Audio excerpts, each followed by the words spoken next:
আর কে আছে না। কাজেই তোমরা আল্লাহর সাথে যে কেনা বেচা করেছ সেজন্য আনন্দ করো। তারা আল্লাহর পথে লড়াই করে এবং জেলার সম্মানিত সহকারী সেক্রেটারি জনাব অধ্যাপক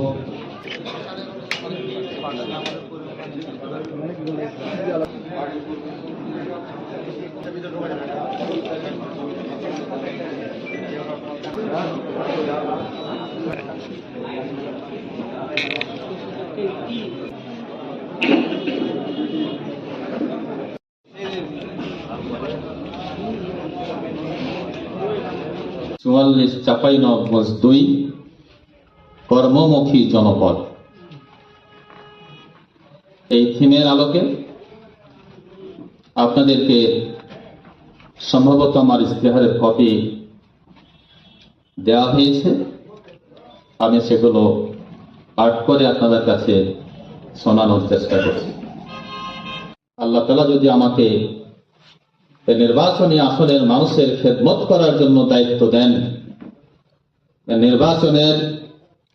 নির্বাচনী আসনের জনগণ যদি আমাকে ভোট দিয়ে নির্বাচিত করেন, তাহলে আমি এই এলাকার এই উপেক্ষিত অবহেলিত জনপদের সমস্যাগুলো দূর করে এই জনপদকে উন্নত সমৃদ্ধ করার জন্য জীবন বাজি রেখে কাজ করব ইনশাআল্লাহ। নিরাপত্তা এবং স্বচ্ছতা।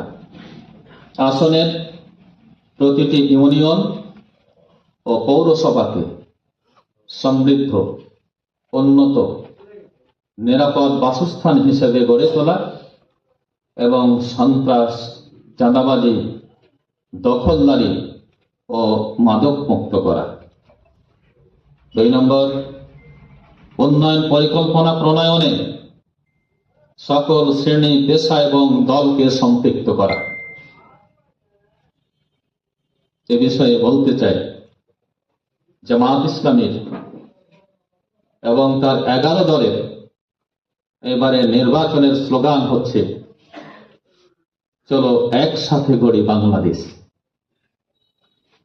বিগত 55 বছরে বাংলাদেশের রাজনৈতিক দলগুলোর মধ্যে ঐক্য সৃষ্টির পরিবর্তে সুপরিকল্পিতভাবে বিভাজন সৃষ্টি করে ক্ষতিগ্রস্ত হয়েছে ক্ষতিগ্রস্ত হয়েছে বাংলাদেশের 18 কোটি মানুষ।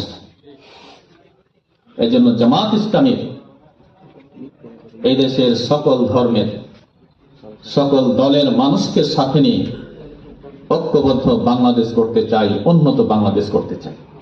যোগাযোগ ব্যবস্থার উন্নয়ন করার জন্য কিছু পরিকল্পনা গ্রহণ করেছি, আপনাদের সামনে উপস্থাপন করছি।